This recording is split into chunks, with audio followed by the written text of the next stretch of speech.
dotaknuo si nekoliko tema. Kao prvo, činjenica je da sve oko nas je prvo bilo misao u nečoj glavi, pa je neko napravio ovu zgradu i ovaj stol. To je materialističko gledište još uvijek, gdje ti treba posrednik. Ja zamislim pa rukama napravim.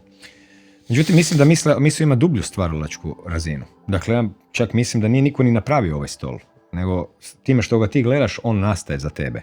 To nije nekakvo spektakularno znanje svima koji su čitali Matrix.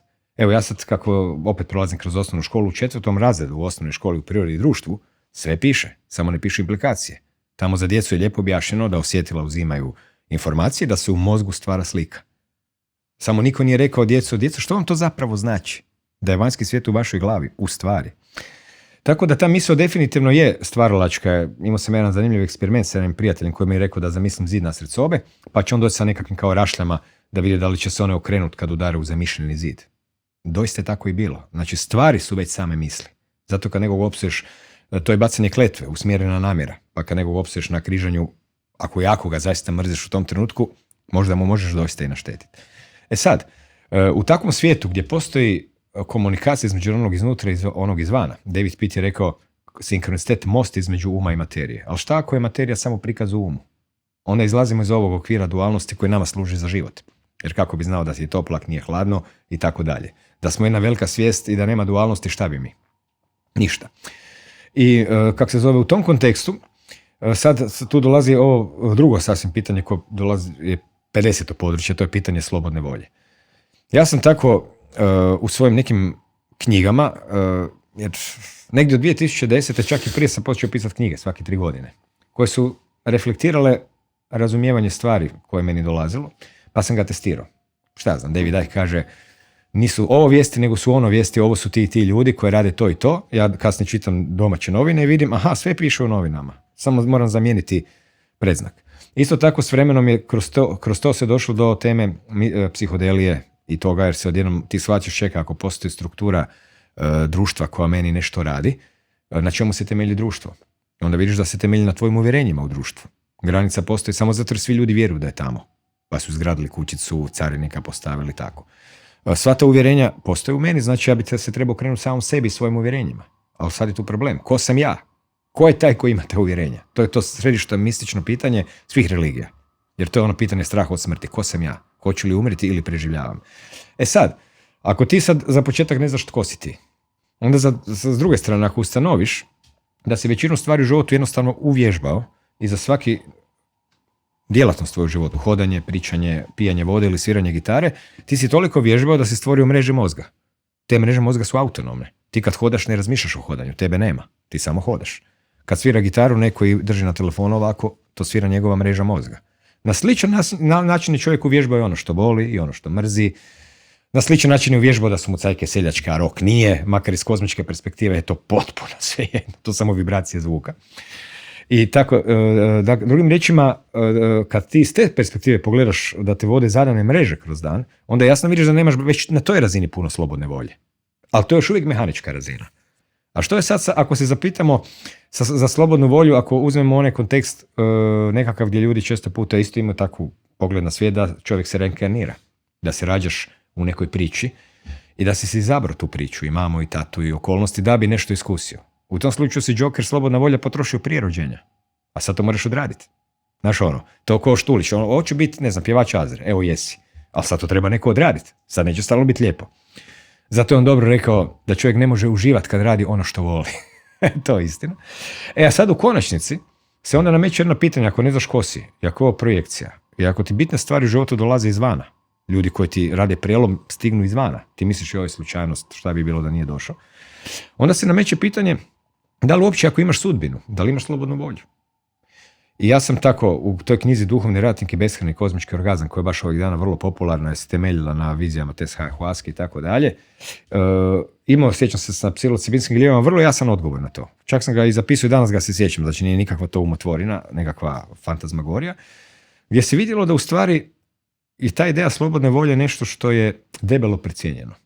Jer ljudi smatraju da imaju ideju slobodne volje, međutim ja kad pogledam svoje točke u životu, sve što mi se bitno dogodilo je došlo zato jer neki jasan ili neki domagoj praktički nagovarao mimo moje volje.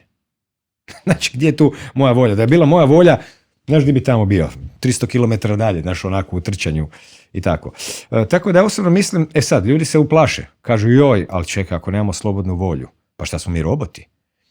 Ali radi se o tome da trebaš promijeniti pretpostavku u smislu života. Ako ti misliš da je smisao života tebi ostvariti cilj i da smišljaš načine kako ćeš to napraviti, onda si ti u jednom luciferijanskom principu, ja mogu.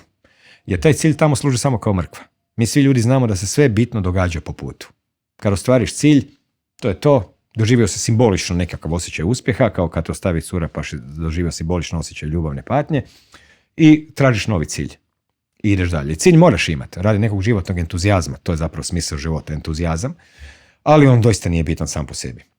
Bitno je sve što se događa po putu. I sada u tom kontekstu naši ciljevi proizlaze iz naših okolnosti životnih i toga kakvi jesmo. To nismo birali. Sve što nas se dogodilo u životu nismo birali. Prostore u kojima živimo nismo mi izgradili. Auto se vozimo u stvarima koje nismo mi napravili. A što je još bitnije od svega, kada ti pogledaš, ako nemaš slobodnu volju, onda ljudi kažu šta ti onda živaš, šta si ti onda neki robot? Pa nisi.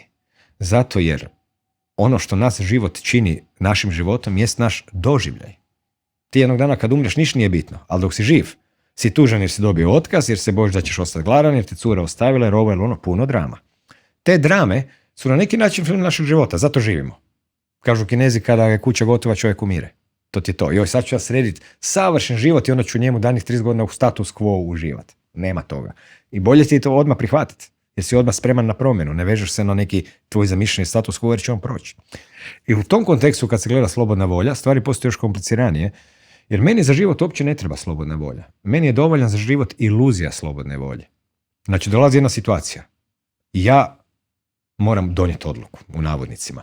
Međutim, ja odluku donosim na temelju brojnih faktora koje uopće ne poznajem. Kakav sam u tom trenutku, kakav sam po rođenju, karakterno, kakvi smo bili mama i tata, kakav je taj čovjek. 1000 faktora koji na mene uopće ne utječu. A na meni je cijeli svijet na mojim leđima. Ono što ja u tom trenutku radim dok mislim da donosim odluku, zapravo donosim odluku koja je već donesena. Da imam računalo i da mogu izračunati sve parametre sebe samog u tom trenutku, vidio bi da nijedna odluka drugačije nije mogla biti donesena. Na kraju krajeva to svako može sam provjeriti lako ako zamisli neku situaciju od prije 10-20 godina u kojemu se činilo da odlučuje. Sad kad pogledaš unatrag, shvaćaš da koliko god da si bio u dvojbama, u muci, da je sve bilo na tvojim ramenima, leđima, ti shvaćaš gledajući sebe sa strane tada da nikad nisi mogao donijeti drugčiju odluku. Znaš nikad nisi mogao ostati sa tom ženskom više, si ti takav kakav ja, ona je takav kakva ja, samo se to tebi činilo, ili nikad nisi mogao ne promijeniti posao, jer ti došao novi, a stari ti je otpao i tako dalje. Ali što si ti imao? Ti si imao iluziju donošenja odluke. I kroz tu iluziju, dakle unutarnji doživljaj, to je ono što je život, ti si kroz iluziju slobodne volje imao osjećaj da donosiš odluku. Ali zapravo si kroz tu iluziju slobodne volje ti doživio sve bitno što trebaš doživjeti. Znači nisi ništa promijenio svoju sudbinu, apsolutno ništa, samo si odigrao. Ali si doživio veliku dramu. I u toj drami dapače si ponešto otkrio sebi samom. Drugim riječima, puno bi bolje bilo reći da ne donosimo mi odluke, nego odluke donose nas. Postoje ljudi koji, ne znam, misle da su jako hrabri, čim je prva frka, počinju se noge tresti i pobjegnu i otkriju da su kukavice. Postoje neki drugi koji će te uvjeravati da su kukavice. Odjednom dođe neka situacija, odjednom on ostane. Znači, je li to bila njegova odluka, njegova slobodna volja? Ne, to su okolnosti bile na koje nije mogu zapravo utjecati, ni vanjske, ni unutarnje, ali on kroz tu svoju iluziju slobodne volje nešto otkrio. Tako da ako je stvarnost izvan prostorna i vremenska, ako je naš život samo doživljaj linearni, prostorni i vremenski, ako se u njemu zbijevaju drame, onda bi dapače slobodna volja pokvarila plan. Međutim, nije ni bitna po meni, jer je bitno da mi mislimo da imamo slobodnu volju i da unutar nje doživljavamo drame i dapače kalimo se, dokazujemo sami sebi, razočaravamo, sami sebe upoznajemo. Tako ti izgleda moje viđenje slobodne volje. Često put kad pričam to ljudima, onda oni kažu, misliš, ljudi najčešće ovako kažu. Oni vjeruju da postoji sudbina u bitnim točkama, ali između toga da postoji jako puno raspona slobodne volje. Ja uopće u to ne vjerujem. Ja mislim da čovjek ima slobodnu volju samo u toj mjeri u kojoj se može odrediti prema stvarima. Znači, dođe ti događaj, on dođe. Sad se tvoja slobodna, i sve će biti kako će biti. Ti se jedno možeš odrediti da li to vidiš kao smisleno, kao nešto što te jača, jer sve u životu dolazi za tvoju korist, čak i ako je to najgora moguća tragedija. Zato jer nekakva cilj života je duševna alkemija, ne materijalna, a ne materijalno ovo bivanje naše koje je i ovako i onako umreš na kraju. Znači, unutarnja izgradnja percepcije koju jedino nosiš u nematerijalnoj stvarnosti kad umreš sa sobom, gdje god to bilo, je ono što se računa. I na kraju krajeva kad svako pita da, ali zašto bi se neko inkarnirao u život pa onda, ne znam, doživio patnje, bio ranjen u Vijetnamu, bio u konclogoru, ja za to imam jedno vrlo jednostavno protupitanje. Ljudi idu u Luna Park, kupe kartu za Hali-Gali. Zlo im je, rigaju, useru se, svašta. Zašto su je kupili? Kad mi neko odgovori zašto je kupio kartu za Hali-Gali, da mu sve to bude tako zlo i loše i da nešto doživi, onda ćemo reći, to ti je odgovor zašto si kupio kartu za život. Kužiš? I tako. Tako da, ja sad, ti si postavio tih puno pitanja, ovo je nekako najsažetije što sam mogao odgovoriti.